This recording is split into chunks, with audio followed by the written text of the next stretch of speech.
ఓం నమో వెంకటేశాయ. సమ్మోహస్య ప్రణాశక స్మృతిలాభ ప్రసాదక గోవింద గోవింద. మోహం వినాశయసి సంస్ఫురదాత్మరూపే శోకం నివారయసి విభ్రమణ ప్రసంగే కర్తవ్యపూగమభిధాయ తనోషి బుద్ధిం శాంతాత్మతాం సురుచిరం సుఖమాదధాసి అని అఖిలాండకోటి బ్రహ్మాండ నాయకుడు దేవదేవుడు శ్రీ వెంకటేశ్వర స్వామి వారిని భక్తిగా స్తుతించుకుంటూ శ్రీకృష్ణ పరమాత్మ అనుగ్రహించిన శ్రీమద్ భగవద్గీత గ్రంథం యొక్క అధ్యయన కార్యక్రమాన్ని ఈ శుభ సాయంకాల వేళ మనం ప్రారంభించుకుందాము. ప్రారంభములో ఆచార్యుల వారితో కలిసి ప్రార్థనా శ్లోకాలను సంకల్పవాక్యాలను పఠించుకుని ఈ కార్యక్రమానికి మంగళాచరణం చేసుకుందాము. ఓం నమో వెంకటేశాయ. శ్రీ గురు ప్రార్థన. గురుర్బ్రహ్మ గురుర్విష్ణు గురుర్దేవో మహేశ్వరః గురుః సాక్షాత్ పరం బ్రహ్మ తస్మై శ్రీ గురవే నమః. శ్రీనివాస ప్రార్థన. శ్రీనివాస గుణోల్లాసం చిద్విలాసం మహౌజసం శేషాద్రిమస్తకావాసం శ్రీనివాసం భజామహే. అథ సంకల్పః. శ్రీమద్ ఆదివరాహ క్షేత్రే విరాజమానస్య అఖిలాండకోటి బ్రహ్మాండ నాయకస్య శ్రీ పద్మావతి జానేః భగవతః శ్రీ వెంకటేశ్వర స్వామినః దివ్య సన్నిధౌ భగవతః శ్రీకృష్ణ పరమాత్మనః అనుగ్రహేణ అస్మాకం సర్వేషాం శారీరస్య మానసస్య చ బలస్య సిద్ధ్యర్థం సమస్తానాం అసాధ్య వ్యాధీనాం నివారణార్థం సర్వయజ్ఞ ఫలప్రాప్త్యర్థం సర్వాసాం సంపదాం ప్రాప్త్యర్థం విద్యార్థినాం బుద్ధిశక్తి వృద్ధి ద్వారా పరీక్షాసు ఉత్తీర్ణతా సిద్ధ్యర్థం అధికారిణాం స్వస్వ విధి నిర్వహణ కౌశల సిద్ధ్యర్థం సమస్త పాపక్షయార్థం గో సంరక్షణార్థం శ్రీ పరమేశ్వర ప్రీత్యర్థం యథాశక్తి శ్రీమద్భగవద్గీతాయాః అష్టాదశాధ్యాయాంతర్గత శ్లోకపారాయణం కరిష్యామహే. శ్రీగీతా ప్రార్థనా. సర్వోపనిషదో గావో దోగ్ధా గోపాలనందనః పార్థో వత్సః సుధీర్భోక్తా దుగ్ధం గీతామృతం మహత్. శ్రీకృష్ణ ప్రార్థనా. సర్వదా సర్వభావేన భజనీయో వ్రజాధిపః స్వస్యాయమేవ ధర్మో హి నాన్యః క్వాపి కదాచన. శ్రీ వేదవ్యాస ప్రార్థనా. సమరవృత్త విబోధ సమీహయా కురువరేణ ముదాకృతయాచనః సపది సూతమదాదమలేక్షణం కలిహరం గురువ్యాసమహం భజే. శ్రీ గురుభ్యో నమః. పరమాత్మ మానవులు ఏం చేయాలి అనే విషయాన్ని స్పష్టంగా చెప్పాడు. మానవులు తమ కర్తవ్యాన్ని ఎలా నిర్వహించుకోవాలి అనే విషయాన్ని చాలా విశదంగా చెప్పాడు. మానవులు సాధించుకోవలసినటువంటి లక్ష్యాన్ని గురించి చెప్పాడు. ఆ లక్ష్యాన్ని చేరే ఉపాయమైనటువంటి తత్వజ్ఞానాన్ని గురించి కూడా చెప్పాడు. ఆ తత్వజ్ఞానంలో ప్రధాన విషయమైనటువంటి అతి రహస్యమైన పరమరహస్యమైనటువంటి తత్వాన్ని కూడా చక్కగా చెప్పాడు. రహస్యాలలో కల్లా అతి రహస్యమైన విషయాన్ని కూడా మళ్ళీ చెప్తున్నాను అని మళ్ళీ చెప్పాడు. ఇవన్నీ చెప్పి ఈ చెప్పవలసినటువంటి విషయాలు ఎవరికి చెప్పాలి అనే విషయాన్ని కూడా చెప్పాడు. అంతవరకు చెప్పడం మాత్రమే కాకుండా చెప్పిన వారికి ఏ ఫలితం దక్కుతుంది అనే విషయం చెప్పాడు. చెప్పిన వారికి ఫలితం మాత్రమే కాకుండా ఈ గ్రంథాన్ని అధ్యయనం చేసిన వారికి, ఈ గ్రంథంలో ఉండేటువంటి శ్లోకాలు పారాయణం చేసుకున్న వారికి, ఈ శ్లోకాల అర్థాలు తెలుసుకున్న వారికి, అర్థాలను మననం చేసుకుని ఆచరణలో పెట్టుకున్న వారికి, ఇవన్నీ కాకపోయినా కనీసం ఈ అక్షరాలు విన్నవారికి ఏం ఫలితం దక్కుతుంది అనే విషయం స్పష్టంగా చెప్పాడు. అందులో అక్షరాలు విన్నవారికి శ్రద్ధగా అసూయ లేకుండా దోషాలు లేకుండా శ్లోకాలను వినటం మాత్రమే, శ్రవణం మాత్రమే చేసిన వారికి అందరాని పుణ్యలోకాలు ఉండవు అనే విషయాన్ని చెప్పాడు. శుభమైనటువంటి పుణ్యవంతులు చేరవలసినటువంటి లోకాలను వారు చేరతారు అని చెప్పాడు. ఈ శ్లోకాలను పారాయణం చేసుకునే వారి ఫలితము, పారాయణం చేసుకున్న దానికి అర్థాన్ని తెలుసుకున్న వారి ఫలితము, దానికి ఆచరణ యోగ్యతను తెచ్చిన వారికి ఫలితము ఇంకా నోటితో చెప్పలేము అనే విషయాన్ని సూచనాత్మకంగా చెప్పాడు. ఇన్ని చెప్పినటువంటి పరమాత్మ ఇంత విస్తారంగా ఉపదేశాన్ని విరళంగా చక్కగా సరళమైనటువంటి ఉపదేశం చేసినటువంటి పరమాత్మ చివరిలో మరొకసారి తాను గురువై, జగద్గురువై అర్జునుణ్ణి ఒక ప్రశ్న వేస్తున్నాడు. ఆ ప్రశ్న ఇలా ఉంది: కచ్చిదేతచ్ఛృతం పార్థ త్వయైకాగ్రేణ చేతస కచ్చిదజ్ఞాన సమ్మోహ ప్రణష్టస్తే ధనంజయ అని. పార్థ, ఓ పృథాపుత్రుడమైనటువంటి అర్జునుడా, కచ్చిత్ అంటే ప్రశ్న, నీకు చెప్పినటువంటి ఈ విషయాన్ని నువ్వు విన్నావా? ఏతత్ శ్రుతం పార్థ, నేను నీకు వివరంగా చెప్పాను కదా, చెప్పిన దాన్ని నువ్వు చక్కగా విన్నావా లేదా? ఎలా? త్వయా ఏకాగ్రేణ చేతస, ఏకాగ్రమైనటువంటి మనస్సుతో, ఏకాగ్రతతో మనస్సు పెట్టి సరిగ్గా విన్నావా లేదా? నీ చేత అలా వినబడిందా లేదా? కచ్చిత్ ఏతత్ శ్రుతం పార్థ త్వయా ఏకాగ్రేణ చేతస. కేవలం వినటం వరకు మాత్రమే కాదు, కచ్చిత్ అజ్ఞాన సమ్మోహ, అజ్ఞానం ద్వారా వచ్చేటువంటి సమ్మోహం కచ్చిత్ తే నీకు ప్రణష్ట, నశించిందా లేదా? ప్రణష్టస్తే ధనంజయ అనేక సందర్భాలలో ఆయా యుద్ధాలలో ధనాలను గెలుచుకువచ్చి మహావీరుడివి అని ప్రశంసలు పొందినటువంటి ఓ అర్జునుడా, నీకు ఈ సందేహాలు లేదా అజ్ఞానం ద్వారా కలిగేటువంటి మోహాలు ఇవన్నీ నా యొక్క ఉపదేశంతో తొలగిపోయినాయా లేవా అని పరమాత్మ చివరిగా ప్రశ్న వేస్తున్నాడు. ఈ గ్రంథంలో లేదా మనం అధ్యయనం చేస్తూ వస్తున్నటువంటి ఈ భాగంలో పరమాత్మ యొక్క చివరి వాక్యం ఇది, చిట్ట చివరి వాక్యం, పరమాత్మ వాక్యం. అది కచ్చిదేతత్ శ్రుతం పార్థ త్వయైకాగ్రేణ చేతస కచ్చిదజ్ఞాన సమ్మోహ ప్రణష్టస్తే ధనంజయ అని. ఈ శ్లోకంలో పరమాత్మ తన యొక్క గురు లక్షణాలను, జగద్గురు లక్షణాలను చక్కగా వెల్లడి చేస్తున్నాడు. గురువు యొక్క ప్రధానమైనటువంటి లక్షణమైనటువంటి శిష్యుడికి అర్థం అయిందా లేదా అని పరీక్షించుకోవటం. ఒకవేళ శిష్యుడికి అర్థం కాకపోయినట్లయితే మరొకసారి చెప్పటానికి, మరొక రకంగా చెప్పడానికి వెనకాడకపోవటం. శిష్యుడికి అర్థమైనది అనే విషయం గనక రూఢి అయితే ఆ విషయాన్ని పూర్తి చేసి చేయవలసినటువంటి మరొక పనికి మళ్ళటం అనేటువంటి గురువు యొక్క ప్రధానమైన లక్షణాన్ని ఈ శ్లోకంలో చూపిస్తున్నాడు. ప్రశ్న వేయటం ద్వారా నేను అడిగిన ప్రశ్నలకు సమాధానం నీ దగ్గర ఉంటే నీకు అర్థమైనట్లు, లేదా నీకు సమ్మోహం, భ్రమలు ఇవన్నీ తొలగిపోయినట్లు, అప్పుడు నా యొక్క ఉపదేశం పూర్తయినట్లు. లేకపోతే, ఇలా కాకపోతే నీ సందేహాలేవో నీవు బయటపెట్టు, నేను వాటికి సమాధానం చెప్తాను అనేటువంటి సూచనను ఇస్తున్నాడు. నాకు ఉపదేశం చేయటంలో ఏమాత్రం బద్ధకం లేదు, నాకు ఉపదేశాన్ని ఇవ్వటంలో ఏమాత్రం వెనక్కి జరగటం అనేది లేదు. నీకు అర్థమయ్యేంత వరకు నేను చెప్పేదే, నీకు అర్థమైందా లేదా అనేది మాత్రం నువ్వు చెప్పు అని ఈ శ్లోకంలో ప్రధానంగా అడుగుతున్నాడు. దానికి రెండు సంబోధనలను వాడుతున్నాడు. ఒకటి పార్థ అనేటువంటి సంబోధన, మరొకటి ధనంజయ అనేటువంటి సంబోధన.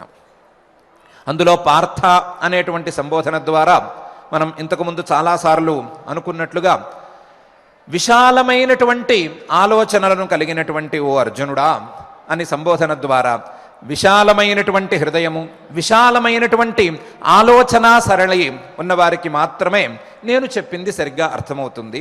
నేను చెప్పింది అర్థం కాలేదు అంటే వాళ్ళ ఆలోచన సరణిలోనూ వారి యొక్క హృదయంలోనూ కొంచెం వైశాల్యం తగ్గి ఉంది అనే విషయాన్ని అర్థం చేసుకోవచ్చు అనే సూచనను కూడా ఇవనే ఇస్తున్నాడు.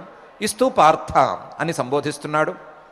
మరొక వైపు ధనంజయ అని సంబోధించటం ద్వారా ధనం అనే శబ్దానికి సాధనం అనే అర్థాన్ని కూడా మనం ఇంతకుముందు చెప్పుకున్నాం. కాబట్టి సాధనాలు ఉన్నవారికి, ఇంతకుముందు కొంతమేర సాధన చేసిన వారికి, ఈ రకమైనటువంటి సాధనలో ఎదుగుతున్న వారికి నేను చెప్పినటువంటి ఉపదేశం త్వరగా అర్థమవుతుంది లేదా స్పష్టంగా అర్థమవుతుంది. ఏ రకంగా అర్థం అవ్వాలో, ఏ రకంగా చేరాలో అలా చేరుతుంది. నీవు అలాంటి సాధనాలు చేసుకుని ఉన్నావు కాబట్టి, నీవు ఇంతకుముందే సాధనంజయుడివి కాబట్టి నీకు నేను చెప్పింది అర్థమయ్యేందుకు యోగ్యత అయితే ఉంది.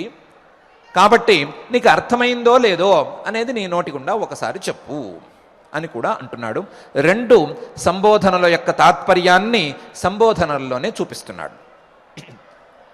చూపిస్తూ మొదటి ప్రశ్నను ఇలా వేస్తున్నాడు. కచ్చిదేత శృతం పార్థ త్వయా ఏకాగ్రేణ చేతస. మొదటి ప్రశ్న, నువ్వు నేను చెప్పింది విన్నావా? విన్నావా అనేది ఎలా విన్నావా? ఏకాగ్రేణ చేతస, ఏకాగ్రతతో కూడినటువంటి మనస్సుతో విన్నావా లేదా? ఏకాగ్రతతో గనక వినకపోయినట్లయితే నేను ఎంతసేపు చెప్పినా, నీవు ఎంతసేపు విన్నా దానికి ప్రయోజనం పరిపూర్ణంగా కలగకపోవచ్చు. ఏకాగ్రతతో విన్నప్పుడు మాత్రమే విన్నందుకు ప్రయోజనం పూర్తిగా కలుగుతుంది. కాబట్టి అలాంటి ఏకాగ్రతతో కూడినటువంటి మనస్సుతో విన్నావా లేదా? చెవులతో విన్నావా లేదా కాదు, మనస్సుతో విన్నావా లేదా?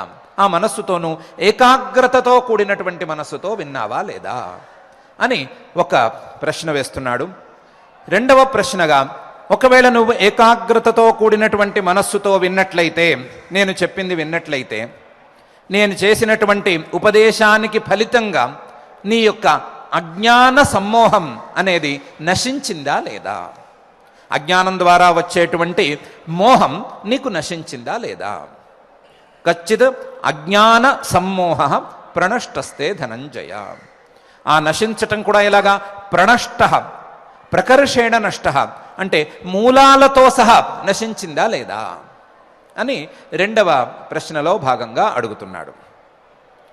ఎందుకు ఈ ప్రశ్నను ఇలా ఎందుకు వేస్తున్నాడు అంటే, అజ్ఞానం అనేది మూలం అయితే అజ్ఞానానికి 3 రకాల ప్రయోజనాలు లేదా 3 రకాల ప్రభావాలు ఉండవచ్చు ప్రాథమికంగాను. ఒకటి అజ్ఞానం, ఏమీ తెలియకపోవటం. రెండోది అన్యథాజ్ఞానం, అంటే ఉన్నదానికంటే వేరే రకంగా అర్థం కావటం అనేది రెండవ రకం. లేదా మిథ్యాజ్ఞానం అనేది మూడవ రకం. మిథ్యాజ్ఞానం అంతా సందేహాస్పదంగా ఉండటం, ఇలా ఉంటుందా అలా ఉంటుందా అని సందేహాల వైపుగానే బుద్ధి పయనించటం అనేది అజ్ఞానం యొక్క ప్రభావం. ఏమీ తెలియకపోవటం, తెలిసిందేమో తప్పుగా తెలియటం, తప్పా ఒప్పా సరిగ్గా తెలియకపోవటం అనే 3 అజ్ఞానం యొక్క ప్రభావాలున్నాయి. వాటికి అజ్ఞాన సమ్మోహాలు అని పేరు.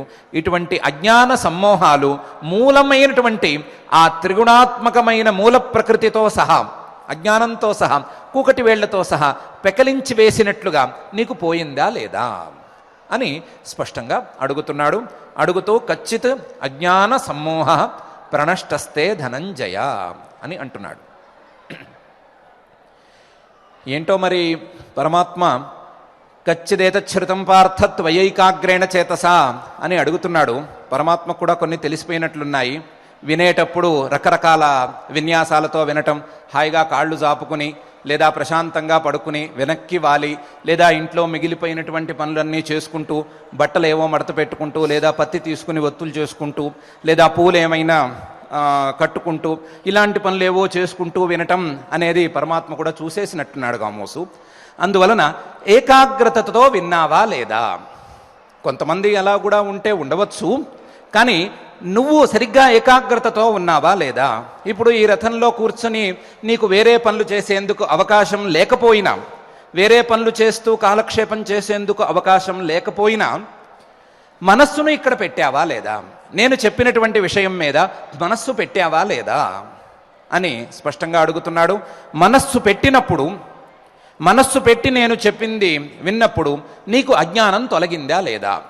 అజ్ఞానం తొలగిందా లేదా అనే ప్రశ్నకు సమాధానంగా, అజ్ఞానం యొక్క కార్యం తెలియకపోవటం అనేది పోయిందా లేదా, లేదా వేరే రకంగా తెలియటం, భ్రమ కలగటం అనేది తొలగిపోయిందా లేదా, లేదా సందేహాలు రావటం అనేది తొలగిపోయిందా లేదా అనేదాన్ని సమాధానంగా చెప్పు. కచ్చిత్ అజ్ఞాన సమ్మోహ ప్రణష్టస్తే ధనంజయ అనే విషయాన్ని నాకు చెప్పు అని పరమాత్మ అడుగుతున్నాడు. ఈ ప్రశ్నకు పరమాత్మకు తృప్తికరమైనటువంటి సమాధానం వచ్చినట్లయితే అర్జునుడి యొక్క జ్ఞానం మీద పరమాత్మకు గురి కుదిరినట్లయితే పరమాత్మ ఉపదేశం ఇంతటితో పూర్తయినట్లు, లేకపోతే పరమాత్మ మళ్ళీ ఉపదేశం చేయవలసి వచ్చినట్లు అనే విషయాన్ని దృష్టిలో ఉంచుకుని ఈ శ్లోకాన్ని పరమాత్మ ఇక్కడ ఉంచుతున్నాడు. ఈ రకంగా అర్జునుణ్ణి అలాగే శ్రోతలందరినీ కూడా ప్రశ్నిస్తున్నాడు. పార్థ, ధనంజయ ఈ రెండు పదాలకు అర్థం మారిపోయింది కాబట్టి వినేవారందరినీ కూడా ఈ ప్రశ్ననే వేస్తున్నాడు. ఏకాగ్రతతో విన్నారా లేదా, విన్నందుకు ప్రయోజనం లభించిందా లేదా అని అడుగుతున్నాడు. ఇలాంటి ప్రశ్నలు వేయటం పరమాత్మకు అలవాటేమో అని కూడా అనిపిస్తుంది. ఎందుకంటే రామాయణంలో కచ్చిత్ సర్గం అని ఒక సర్గమే ఉంది. సుమారుగా 76 శ్లోకాలు ఉండేటువంటి సర్గం అది. ఈ సర్గలో భరతుడు రాముణ్ణి అరణ్యంలో అడవిలో ఉన్నప్పుడు చూడటానికి వచ్చినప్పుడు రాముడు వేసినటువంటి ప్రశ్నలను చూపిస్తూ వాల్మీకి మహర్షి గారు ఈ సర్గని రచించారు. రాముడు భరతుణ్ణి చూసిన వెంటనే చాలా సంతోషించి మొదలు దగ్గరికి తీసుకుని 76 శ్లోకాలలో ఒక క్వశ్చనీర్ వేశాడు. క్వశ్చనీర్ ముందుంచాడు. కచ్చిత్ అనేటువంటి పదాలు ఎక్కువగా ఉంటాయి ఆ సర్గలో, అందువలన ఆ శ్లోకాలన్నిటికీ కలిపి ఆ సర్గ కలిపి కచ్చిత్ సర్గం అని పేరు. చాలా ప్రశ్నలు వేశాడు. నీ రాజ్యంలో పాలన సరిగ్గా సాగుతోందా లేదా, ఎందుకంటే వచ్చినవాడు భరత మహారాజు గారు, ఆయన రాజుగారు కాబట్టి నీ రాజ్యంలో పాలన సరిగ్గా ఉందా లేదా, మీ నాన్నగారు మన తండ్రి గారు సుఖంగా ఉన్నారా లేదా, ఆయన్ని నువ్వు సేవ చేయకుండా వదిలిపెట్టి ఇక్కడికి ఎందుకు వచ్చావు, నన్ను చూడడానికి ఎందుకు వచ్చావు, ఇలాంటి ప్రశ్నలన్నీ వేస్తూ వచ్చి రాజ్య నిర్వహణలో నువ్వు సరిగ్గా ఉంటున్నావా లేదా, మంత్రులతో ఆలోచనలను ఎలా చేస్తున్నావు, పురోహితులతో కార్యాలు ఎలా చేయించుకుంటున్నావు, భృత్యుల్ని ఎలా చూస్తున్నావు అని రకరకాల ప్రశ్నలు వేస్తూ వచ్చాడు. నీ ఆదాయం ఎలా ఉంది, వ్యయం ఎలా ఉంది, ఇలాంటి విషయాలన్నీ కూడా అడుగుతూ వచ్చాడు. అడుగుతూ మధ్యలో 63వ శ్లోకంలో తాను అడగదలుచుకున్నటువంటి ప్రశ్నను ఇలా అడుగుతున్నాడు. కచ్చిదర్థంచ ధర్మంచ కామంచ జయతాంవర విభజ్య కాలే కాలజ్ఞ సర్వాన్ వరద సేవసే అని. ఓ భరత, నువ్వు మహారాజువి కదా అని చెప్పి నీవు చేయవలసినటువంటి కర్తవ్యాలను దాటి వెళ్ళలేవు. నీ బాధ్యతలు ఎలా ఉండాలి అంటే ధర్మార్థ కామాలకు కాలాన్ని విభజించి పెట్టి నీ స్వధర్మాన్ని ఆచరించుకోవటం ఎంతసేపు, అలాగే రాజ్యం కోసం ఈ అర్థ సంపాదన, రాజ్యం కోసం చేయవలసినటువంటి బాధ్యతల్ని ఎలా నిర్వహించాలి అనే దానికి ఎంత సమయాన్ని కేటాయించాలి, అలాగే నీ యొక్క వ్యక్తిగతమైనటువంటి కోరికలను తీర్చుకోవటానికి ఎంత సమయం కేటాయించాలి అనే విషయాన్ని బాగా ఆలోచించుకుని దానికి తగ్గట్లుగా నడుచుకుంటున్నావా లేదా, నీ యొక్క మానసికమైనటువంటి నీ యొక్క ఆధ్యాత్మికమైనటువంటి అభివృద్ధి కోసం నీవు సరి అయిన ప్రయత్నం చేస్తున్నావా లేదా అని కూడా అడిగాడు. అడిగిన తర్వాత వేరు ప్రశ్నలు చాలా వేశాడు. ఒకదానికి ఒకటి కొట్టుకోకుండా చూస్తున్నావా లేదా, ధర్మార్థ కామాలకు పరస్పరం విరోధం రాకుండా చూసుకుంటున్నావా లేదా అని రకరకాల ప్రశ్నలన్నీ వేసి చివరికి ఈ మాట అన్నాడు. కచ్చిత్తే సఫలా వేదాః కచ్చిత్తే సఫలా క్రియాః కచ్చిత్తే సఫలాదారాః కచ్చిత్తే సఫలం శృతం అని. నీవు అధ్యయనం చేసినటువంటి వేదాలు, నీవు చదువుకున్నటువంటి చదువులు నిజంగా సఫలంగా ఉన్నాయా లేవా, నీవు చేసేటువంటి క్రియలన్నీ కూడా సఫలాలుగా ఉన్నాయా లేవా, నీవు పెంచి లేదా నీవు చాలా ఇష్టంగా ప్రేమించుకుంటున్నటువంటి నీ భార్యాబిడ్డలు, నీ యొక్క కుటుంబం సఫలంగా ఉందా లేదా, అలాగే నీ యొక్క శాస్త్రజ్ఞానం, నీ యొక్క పాండిత్యం సఫలం అవుతోందా లేదా, నీ యొక్క వేదాలు సఫలం అవ్వాలి అంటే దానికి తగినట్లుగా నడుచుకుంటున్నావా లేదా, నీ యొక్క క్రియలు సఫలాలు అవుతున్నాయి లేదా అవ్వాలి అంటే వాటికి తగినట్లుగా ఆ క్రియలను మలుచుకుంటున్నావా లేదా, లేదా నీ యొక్క కుటుంబం సఫలం కావాలి అంటే, ధర్మ మార్గంలో సంచరించాలి అంటే దానికి తగ్గినట్లుగా వాళ్ళని నువ్వు ట్రైనింగ్ ఇచ్చుకుంటున్నావా లేదా, వాళ్ళకి సరి అయినటువంటి ఉపదేశాలు చేసుకుంటున్నావా లేదా, వాళ్ళని కూడా సరి అయిన దారిలో పెట్టుకుంటున్నావా లేదా.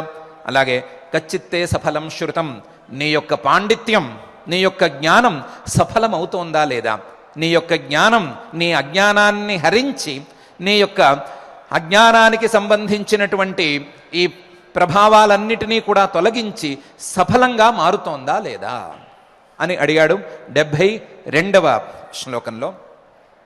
ఆ తర్వాత కూడా కచ్చిదేశైవ దే బుద్ధి యథోక్తా మమ రాఘవ ఆయుష్యాచ యశస్యాచ ధర్మ కామార్థ సంహిత అని అన్నాడు. నేను అడిగినటువంటి ఈ ప్రశ్నలన్నీ నీకు సమంజసంగా తోస్తున్నాయా లేవా, నేను అడిగిన ప్రశ్నలన్నిటికీ సమాధానం రావాలి అని నీకు అనిపిస్తోందా లేదా. అందులోనూ నేను అడిగినటువంటి ప్రధానమైన ప్రశ్న కచ్చిత్తే సఫలం శృతం, నీ యొక్క శ్రవణం, నీ యొక్క శ్రవణజన్యమైనటువంటి జ్ఞానం సఫలంగా ఉందా లేదా అనేది సరి అయిన ప్రశ్న అని, ఆ ప్రశ్నకు సమాధానం వెతుక్కుని తీరాలి అని నీకు అనిపిస్తోందా లేదా, నేను ఎలా ఆలోచిస్తున్నానో నువ్వు అలా ఆలోచిస్తున్నావా లేదా, అది తేల్చి చెప్పుకో అని అడిగాడు. అడిగి నేను నువ్వు ఒకే రకంగా ఎందుకు ఆలోచించాలి, నా ఆలోచన విధానం వేరు నీ ఆలోచన విధానం వేరు అని అనటానికి వీల్లేదు. నేను చెప్పినటువంటి ఆలోచన విధానం ఆయుష్య యశస్య అలాగే ధర్మ కామార్థ సంహిత, మానవుల యొక్క ఆయుస్సును అభివృద్ధి పరిచేది, మానవులకు కీర్తిని పెంచేది, ధర్మాన్ని అర్థాన్ని కామాన్ని కలిపి ఫలితాల రూపంగా ఇచ్చేది. కాబట్టి నా ఆలోచన విధానం నీ ఆలోచన విధానం అని రెండు ఉండకూడదు, ఆలోచన విధానం ఒకటిగానే ఉండాలి. ఆ ఒకటి ఎలా ఉండాలి అంటే కచ్చిత్తే సఫలం శృతం అనే ప్రశ్నకు సమాధానంగా ఉండాలి అని రాముడు కూడా భరతుణ్ణి అడిగాడు. భరతుడు అక్కడ సాక్షాత్తు శిష్యుడు కాదు, తమ్ముడు కానీ తమ్ముడికి అన్నగారి మీద గురువు మీద ఉన్నంత గౌరవం ఉంది కాబట్టి ఆ గౌరవాన్ని దృష్టిలో ఉంచుకుని ఈ ప్రశ్నలన్నీ వేశాడు. ఆ వేసిన ప్రశ్నలనే అతి సంగ్రహంగా ఇక్కడ అర్జునుడికి తన యొక్క శిష్యుడికి కూడా మళ్ళీ మరొకసారి వేస్తున్నాడు.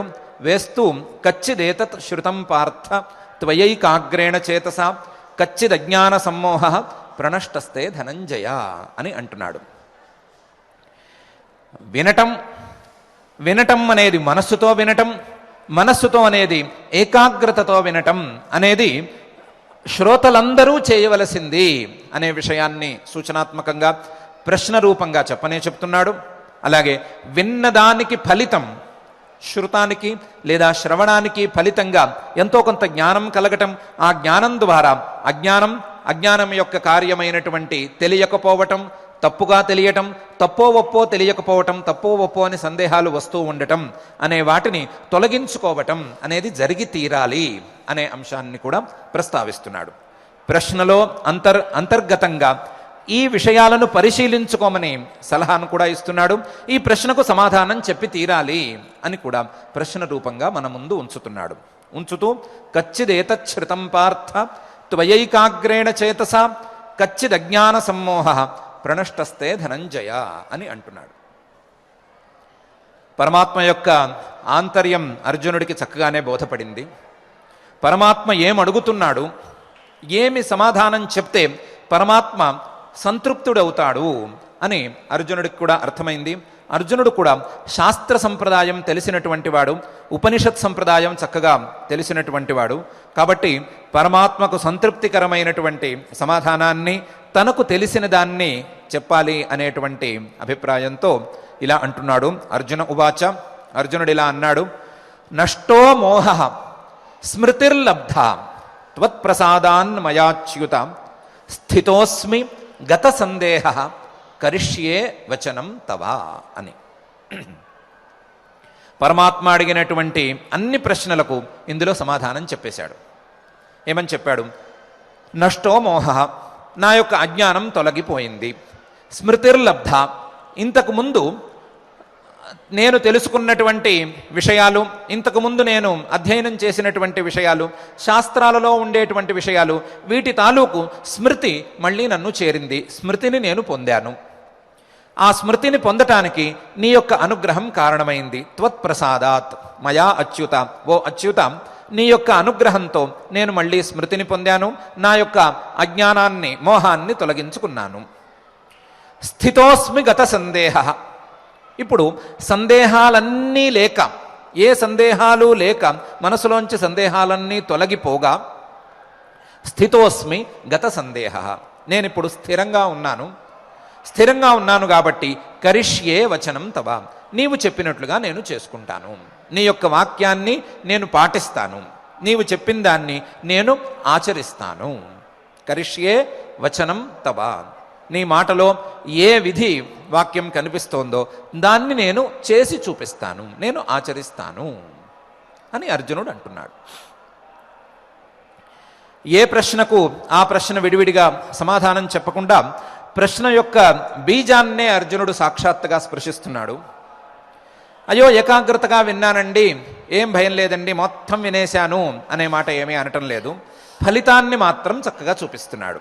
నష్టో మోహ, నీవు అడిగినట్లుగా కచ్చిద్ అజ్ఞాన సమ్మోహ ప్రణష్టస్థే ధనంజయ అని అడిగావు కదా, దానికి నాకు నా యొక్క సమాధానం, నా యొక్క మోహం తొలగింది. నష్టో మోహ, నష్టో మోహ, అజ్ఞానం తొలగిపోయింది.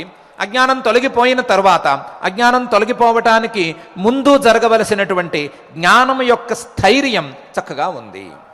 ఏ రకమైనటువంటి జ్ఞానం అంటే, నీవు చెప్పింది కొత్త విషయమేమీ కాదు, ఆ విషయాన్ని నువ్వు చెప్తూనే వస్తున్నావు. కొత్తగా నీవు ఈరోజు చెప్పినటువంటి విషయం కాదు. ఇవి వేదవాక్యాలలో ఉండేటువంటి విషయాలు, లేదా ఉపనిషదర్థాలు, లేదా శాస్త్రవాక్యాల యొక్క నిర్ణయాలు. వీటిని నీవు చక్కగా చెప్పావు. నేను ఇవన్నీ ఇంతకుముందు చదువుకున్నదే. చదువుకున్నప్పటికీ తాత్కాలికమైనటువంటి మోహం వలన, తాత్కాలికమైనటువంటి మోహోద్రేకం వలన నా యొక్క స్మృతి పూర్తిగా కప్పబడిపోయింది. కప్పబడిపోయినందువలన మోహం పెరిగింది, స్మృతి తగ్గింది. కాబట్టి నేను యుద్ధం చేయను అని, లేదా యుద్ధం చేస్తే మహాపాపం వస్తుంది అని రకరకాలుగా నేను మాట్లాడుతూ వచ్చాను. ఇప్పుడు వెనకాల చదువుకున్నటువంటి వాక్యాలు, ఆ వాక్యాల యొక్క నిర్ణయాలు, ధర్మ నిర్ణయము, ఇవన్నీ కూడా నా మనసులో మళ్ళీ మెదులుతున్నాయి. స్మృతిర్లబ్ధ, ఆ స్మృతి ఏ విధంగా దొరికింది అంటే, త్వత్ప్రసాదాత్, నీ యొక్క అనుగ్రహం వలన, నీ యొక్క ఉపదేశం వలన నాకు దొరికింది.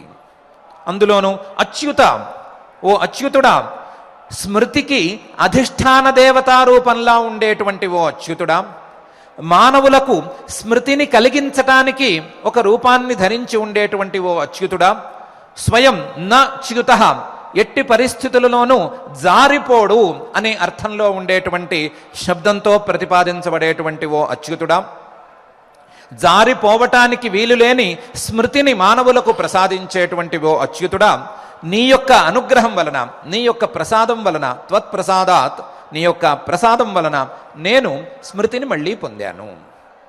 ఏం చేయాలి, ఏం చేయకూడదు, తత్వం ఏంటి, తత్వజ్ఞానంలోకి ఎవరు ప్రవేశించాలి, ఎవరు ప్రవేశించరాదు, ఇంకా వెనక ఉన్నవారెవరు, ముందు ఉన్నవారెవరు, నేను ఎక్కడ ఉన్నాను, ఇలాంటి విషయాలన్నీ నేను చక్కగా మళ్ళీ స్మరించుకుంటున్నాను.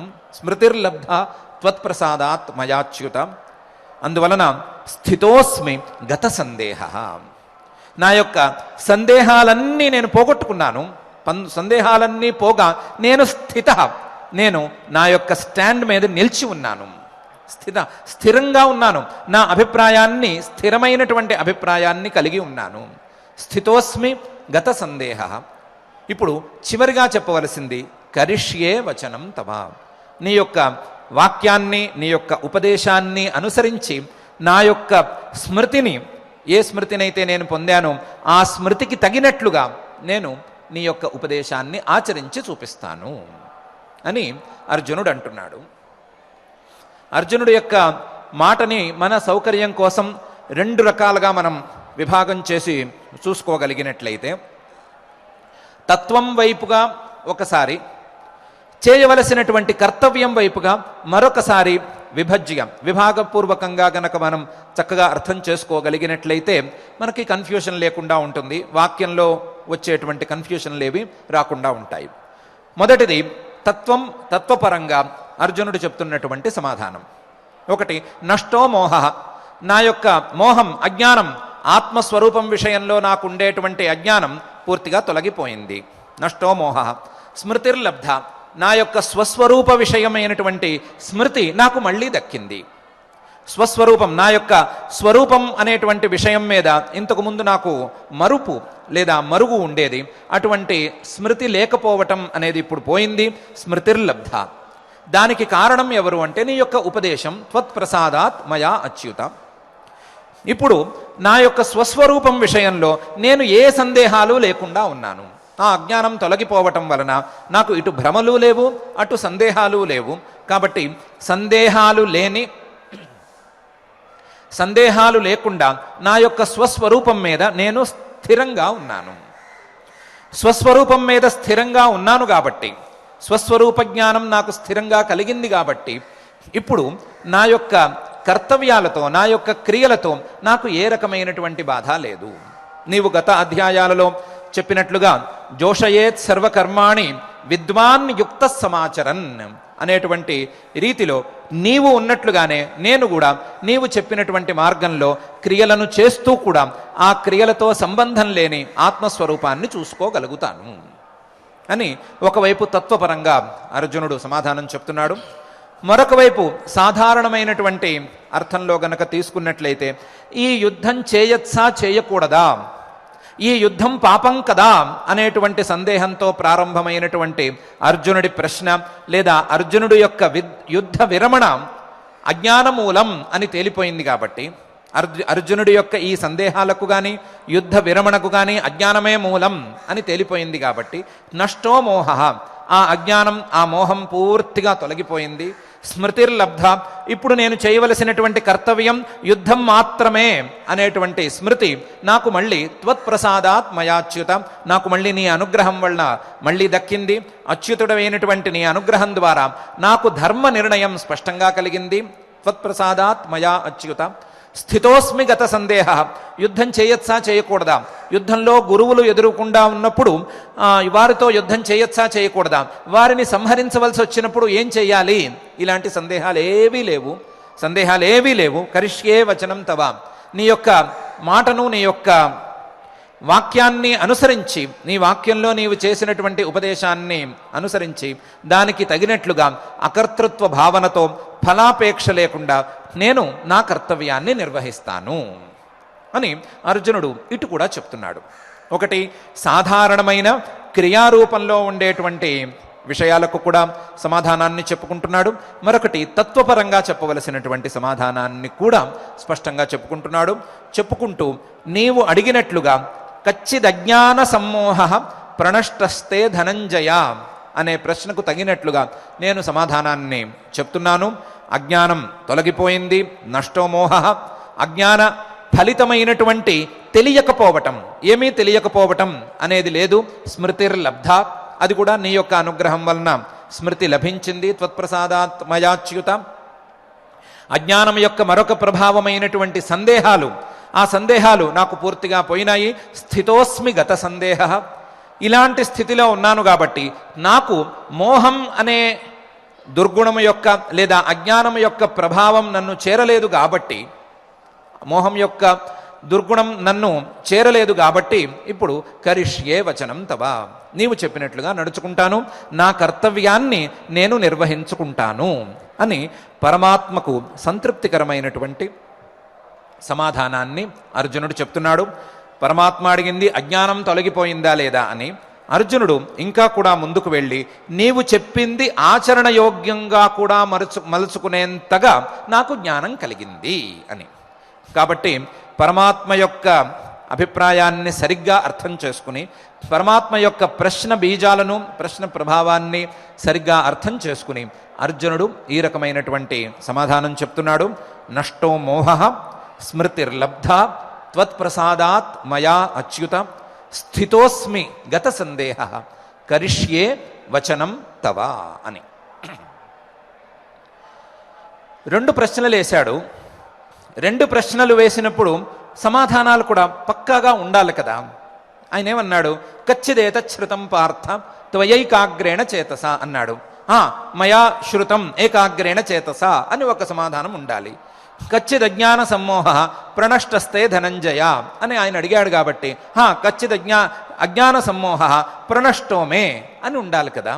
అలా లేకుండా 2వ ప్రశ్నకు సమాధానం చెప్తున్నట్లుగాను అందులోనూ కొంచెం దీర్ఘంగా వెళ్ళిపోయి కరిష్యే వచనం తవ అనేదాకాను వెళ్ళిపోతున్నాడే అర్జునుడు. అడిగిన దానికేమో సగం సమాధానం చెప్పాడు, అడగని అంశాన్ని కూడా జోడిస్తూ సమాధానం చెప్పాడే, ఇది సరి అయిన సమాధానం అవుతుందా అని ఒక చిన్నపాటి సందేహం అయితే రావచ్చు. కానీ ఇది సరి అయిన సమాధానమే అవుతుంది అనటానికి మనకు ఉపనిషత్ సంప్రదాయం తోడుగా నిలుస్తోంది. ఉపనిషత్ సంప్రదాయంలో ప్రశ్నకు సమానమైనటువంటి ప్రతివచనం అనేది ఉండాలి అనేటువంటి నిబంధన సరిపోదు. ఇది సాధారణమైనటువంటి వ్యవహారాలలో సాధారణమైనటువంటి ప్రశ్నలకు సరి అయిన సమాధానం ఉండటం అనేది జరిగి తీరాలి. జరగకపోతే అక్కడ వ్యవహారమే నడవదు. కానీ ఉపనిషత్ సంప్రదాయంలో కొంచెం తత్వంలో లోతులకి గనక వెళ్ళినట్లయితే, అడిగిన దానికి అడిగినంతగా సమాధానం గనక చెప్పినట్లయితే అది ఒకప్పుడు అది తప్పుగా కూడా మారేందుకు ఆస్కారం ఉంటుంది. దానికి ఉదాహరణగా కేనోపనిషత్తులో గురువుగారు శిష్యుడికి అతి కఠినమైనటువంటి ఆత్మతత్వాన్ని తనదైన శైలిలో నిరూపణ చేసి పెట్టారు. శిష్యుడు కొన్ని ప్రశ్నలు వేశాడు, దానికి సమాధానంగా గురువుగారు చాలా చెప్పారు, కఠినంగా సమాధానం చెప్పారు. చెప్పి ఇలా అడిగారు, యది మన్యసే సువేదేతి దభ్రమేవాపి నూనం బ్రహ్మణో వేత్తత్వం. నీకు అర్థమైందా లేదా? నీకు అర్థమైంది అని గనక నువ్వు చెప్పినట్లయితే నీకు సరిగ్గా అర్థం కానట్లు. దభ్రమేవాపి నూనం బ్రహ్మణో వేత్తత్వం. నీవు గనక నాకు అర్థమైంది అని చెప్పావు అంటే బ్రహ్మస్వరూపం లేదా పరబ్రహ్మస్వరూపం నీకు పూర్తిగా అర్థం కాలేదు అని అర్థం. పరమాత్మ స్వరూపంలో ఒక భాగమే నీకు అర్థమైనట్లు లేదా నీకు అర్థం కానట్లే. కానీ ఈ ప్రశ్నకు మాత్రం సమాధానం చెప్పి తీరాలి. అర్థమైందా లేదా? అర్థమైంది అని చెప్పావా ఇరుక్కుంటావు, అర్థం కాలేదు అని చెప్పావా ఇప్పుడు ఉపదేశం పైకి వెళ్ళాలా వెళ్ళకూడదా అని తేల్చుకోవాల్సి వస్తుంది.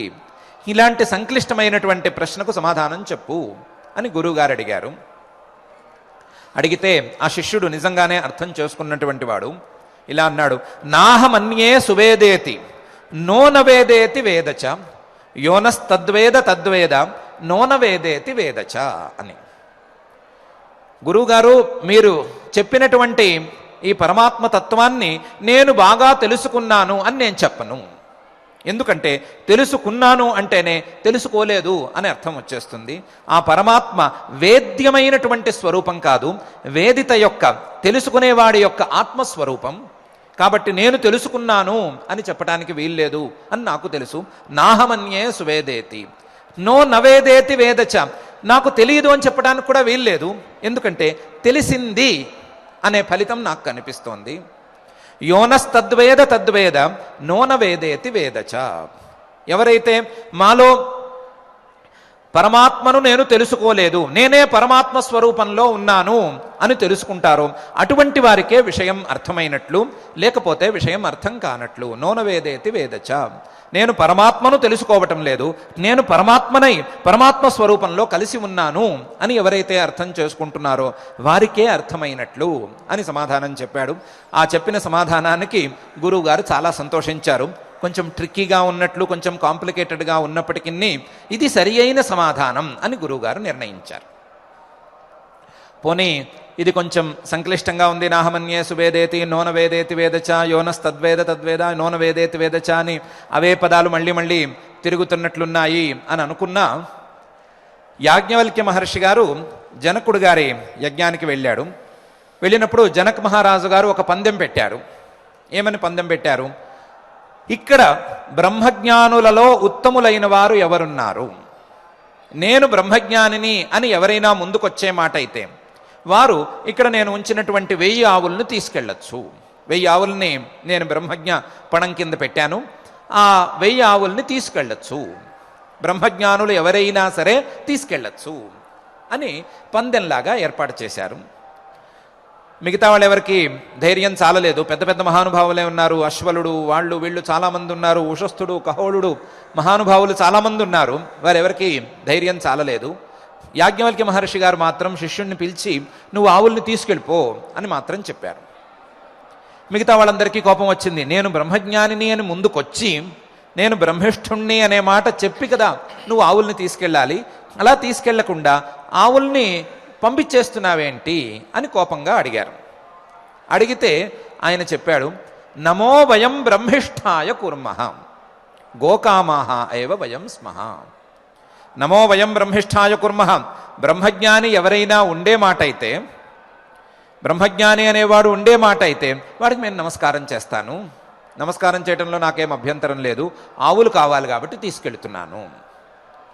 ఆవులు కావాలంటే తీసుకెళ్ళిపోతే ఎట్లాగయ్యా? ఇది బ్రహ్మజ్ఞాని తీసుకెళ్లాల్సిన ఆవులు కదా, మరి నువ్వు బ్రహ్మజ్ఞానివి నిరూపణ చేసుకో అంటే ప్రశ్న వేయండి. అంతే తప్ప నా నోటితో నేను బ్రహ్మజ్ఞానిని అని అనను. బ్రహ్మజ్ఞానిని అని అనటానికి వీల్లేదు, నా నోటితో అనటానికి వీల్లేదు. మీ ప్రశ్నలు వేయండి, సమాధానం చెప్పుకుంటాను. ఎన్ని ప్రశ్నలైనా వేయండి, సమాధానం చెప్తాను. లేదా నేను ప్రశ్న వేస్తాను, మీరు సమాధానం చెప్పి చూడండి. నేను ప్రశ్నలేసి మీరు సమాధానం చెప్పలేకపోయినా, మీరు ప్రశ్నలేసి నేను సమాధానం చెప్పలేకపోయినా మారుతుంది, పరిస్థితి మారితే మారుతుంది. కానీ నేను బ్రహ్మజ్ఞానిని అని మాత్రం నా నోటితో నేను చెప్పను అని యాజ్ఞవల్క్య మహర్షి గారు కూడా చెప్పారు. ఇది ఉపనిషద్ వాక్యాల యొక్క సంప్రదాయం. ఉపనిషద్వేద్యమైనటువంటి పరమాత్మతత్వాన్ని తెలియచేసేటప్పుడు గురు శిష్య సంవాదంలో వచ్చేటువంటి విశేషం, వీటన్నిటినీ దృష్టిలో ఉంచుకుని పరమాత్మ ఈ రకంగా ప్రశ్న వేశాడు. కచ్చిదేతశ్రుతం పార్థ త్వయైకాగ్రేణ చేతస కచ్చిదజ్ఞాన సమ్మోహ ప్రణష్టస్తే ధనంజయ అని పరమాత్మ ప్రశ్న వేశాడు.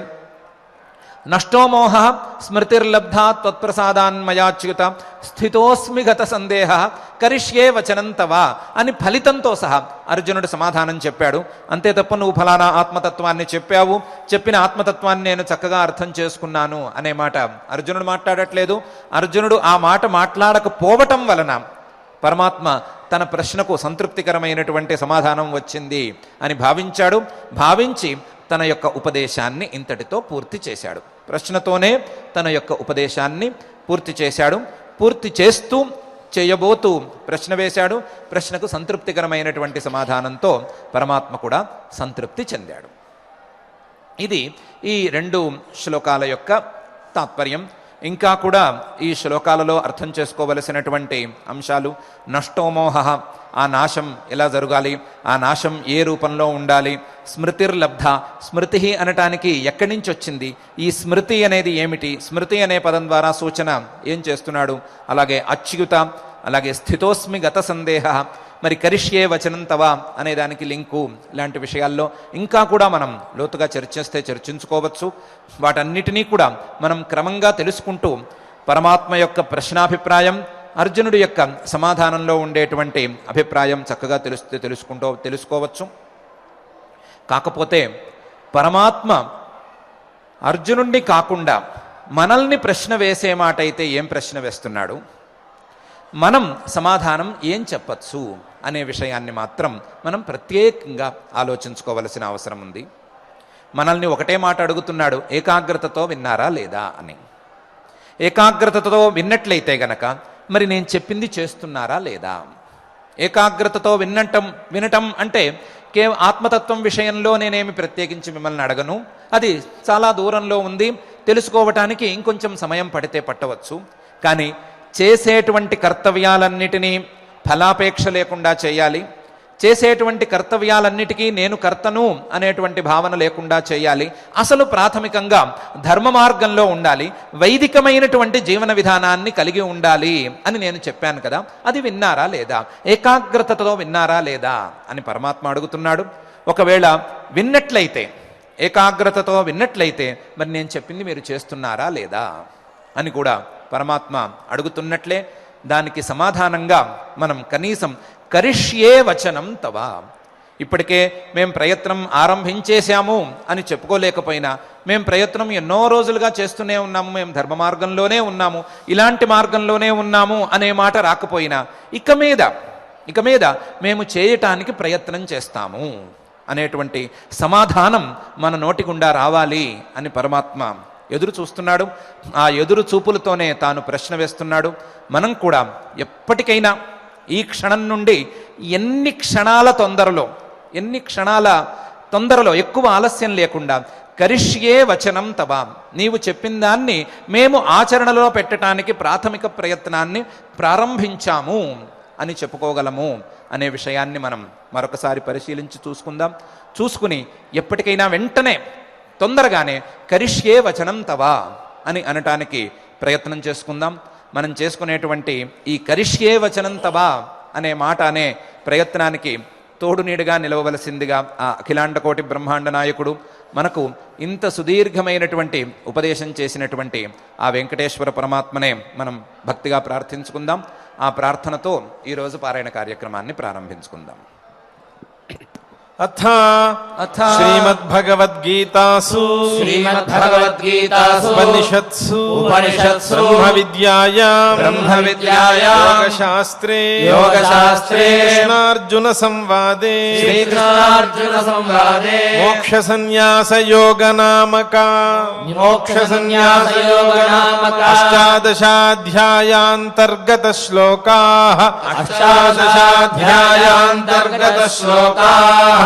బుద్ధ్యా విశుద్ధయా యుక్తః ధృత్యాత్మానం నియమ్య చ శబ్దాదీన్ విషయాన్ త్యక్త్వా రాగద్వేషౌ వియుదస్య చ వివిక్తసేవీ లఘ్వాసీ యత వాక్కాయమానసః ధ్యానయోగపరో నిత్యం వైరాగ్యం సముపాశ్రితః అహంకారం బలం దర్పం కామం క్రోధం పరిగ్రహం విముచ్య నిర్మమ శాంతః బ్రహ్మభూయాయ కల్పతే బ్రహ్మభూతః ప్రసన్నాత్మా న శోచతి న కాంక్షతి సమః సర్వేషు భూతేషు మద్భక్తిం లభతే పరాం భక్త్యా మామభిజానాతి యావాన్యశ్చాస్మి తత్వతః తతో మాం తత్వతో జ్ఞాత్వా విశతే తదనంతరం సర్వకర్మాణ్యపి సదా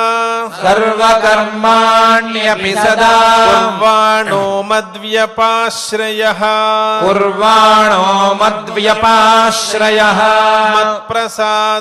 మత్ప్రసాదాదవాప్నోతి శాశ్వతం పదమవ్యయం చేతసా సర్వకర్మాణి మయి సన్యస్య మత్పరః బుద్ధియోగముపాశ్రిత్య మచ్చిత్తః సతతం భవ మచ్చిత్తః సర్వదుర్గాణి మత్ప్రసాదాదవాప్నోతి మత్ప్రసాదాత్ తరిష్యసి మత్ప్రసాదాత్ తరిష్యసి అథ చేత్వమహంకారాత్ చేత్వమహంకారాత్ శ్రోష్యసి వినంక్ష్యసి నశ్రోష్యసి వినంక్ష్యసి యదహంకారమాశ్రిత్య యదహంకారమాశ్రిత్య నయోత్స్య ఇతి మన్యసే నయోత్స్య ఇతి మన్యసే మిథ్యైష వ్యవసాయస్తే మిథ్యైష వ్యవసాయస్తే ప్రకృతిస్త్వాం నియోక్ష్యతి ప్రకృతిస్త్వాం నియోక్ష్యతి స్వభావజేన కౌంతేయ స్వభావజేన కౌంతేయ నిబద్ధస్వేన కర్మణా నిబద్ధస్వేన కర్మణా కర్తున్నేచ్ఛసి యన్మోహాత్ కర్తుం నేచ్ఛసి యన్మోహాత్ కరిష్యస్య వశోపి తత్ కరిష్యస్య వశోపి తత్ ఈశ్వరः సర్వభూతానాం ఈశ్వరः సర్వభూతానాం హృద్దేశేర్జున తిష్ఠతి హృద్దేశేర్జున తిష్ఠతి భ్రామయన్ సర్వభూతాని భ్రామయన్ సర్వభూతాని యంత్రారూఢాని మాయయా యంత్రారూఢాని మాయయా తమేవ శరణం గచ్చ తమేవ శరణం గచ్చ సర్వభావేన భారత సర్వభావేన భారత తత్ప్రసాదాత్ పరాం శాంతిం తత్ప్రసాదాత్ పరాం శాంతిం స్థానం ప్రాప్స్యసి శాశ్వతం స్థానం ప్రాప్స్యసి శాశ్వతం ఇతి తే జ్ఞానమాఖ్యాతం ఇతి తే జ్ఞానమాఖ్యాతం గుహ్యాద్ గుహ్యతరం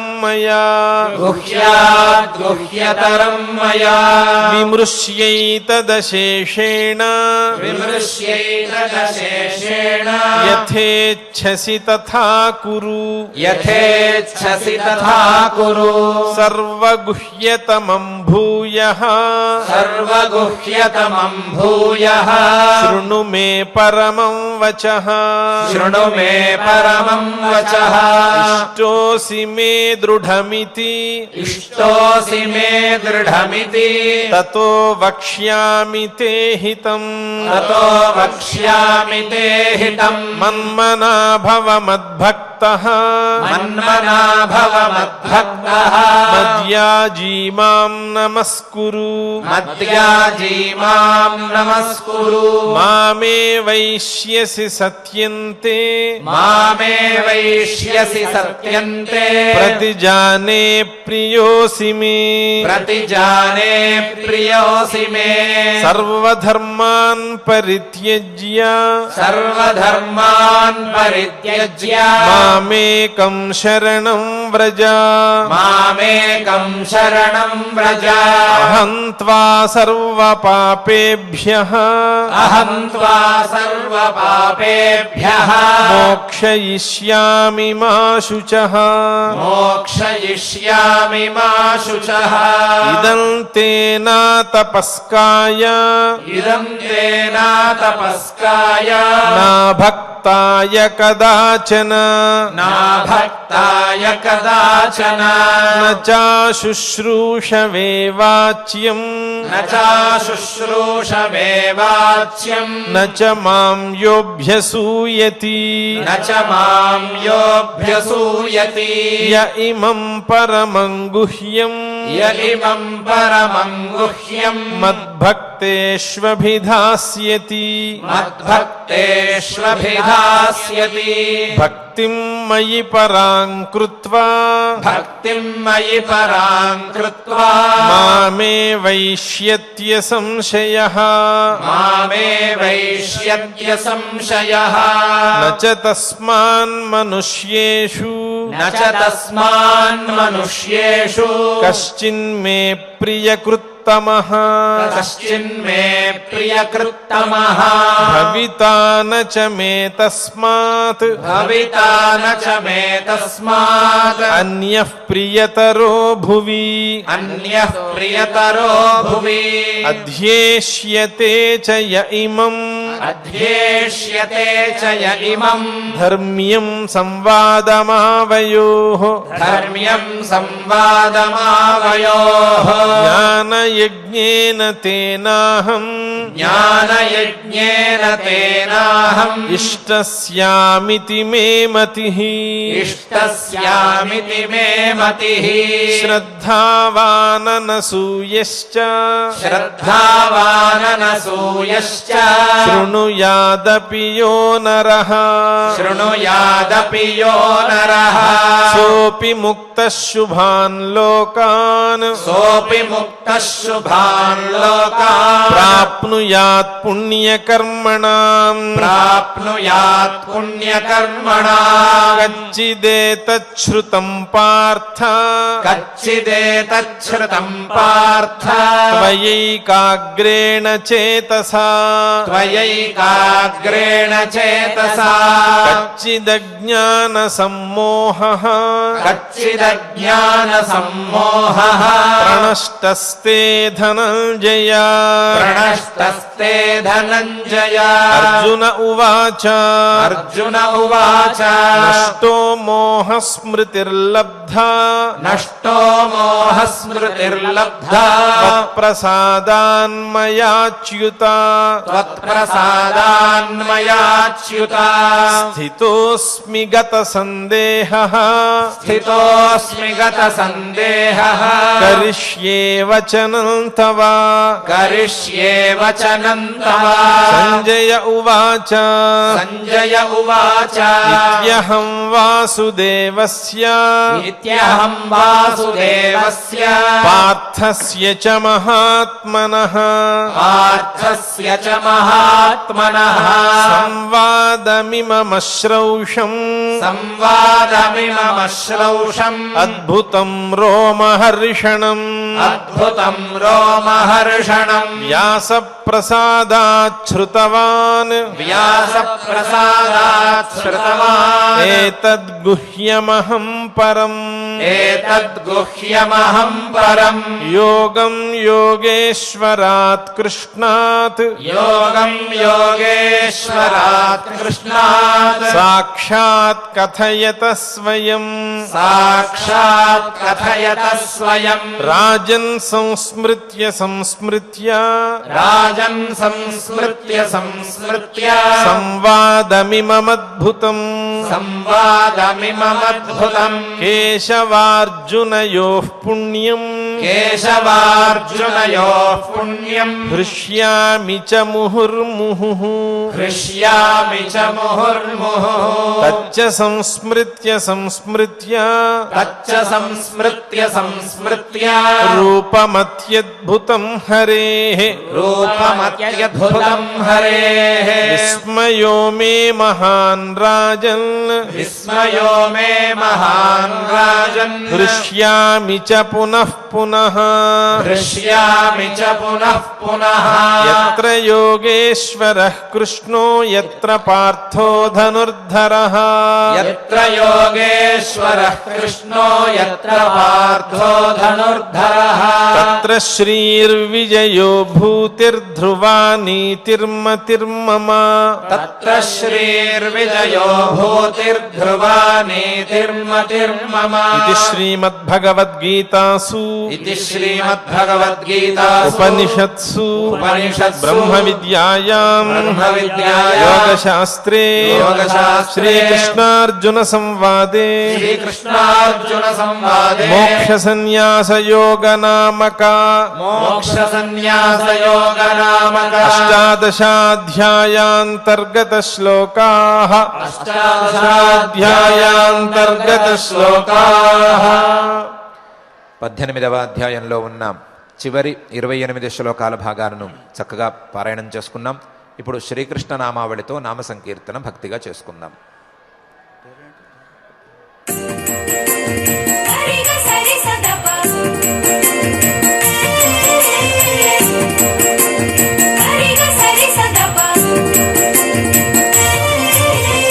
कृष्णं वन्दे जगद्गुरुं श्रीकृष्णं वन्दे जगद्गुरुं कृष्णं वन्दे जगद्गुरुं श्रीकृष्णं वन्दे जगद्गुरुं कृष्णं वन्दे जगद्गुरुं श्रीकृष्णं वन्दे जगद्गुरुं कृष्णं वन्दे जगद्गुरुं श्रीकृष्णं वन्दे जगद्गुरुं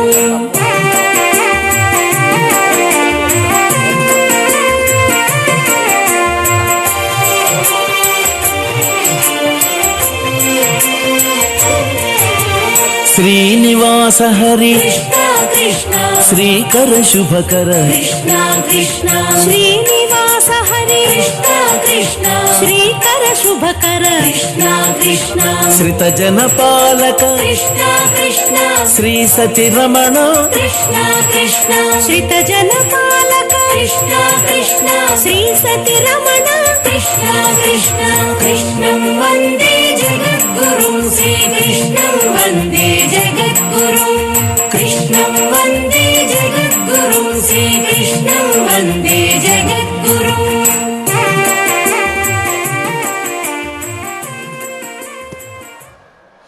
నామ సంకీర్తన తరువాత ఆచార్యుల వారితో కలిసి మంగళ శ్లోకాలను చదువుకుని ఈ కార్యక్రమాన్ని మంగళాంతంగా పూర్తి చేసుకుందాం. यत्र योगेश्वरः कृष्णो यत्र पार्थो धनुर्धरः तत्र श्रीर्विजयो भूतिर्ध्रुवा नीतिर्मतिर्मम अथ क्षमा प्रार्थना यदक्षरपदभ्रष्टं मात्राहीनं च यद्भवेत् तत्सर्वं क्षम्यतां देव नारायण नमोऽस्तु ते.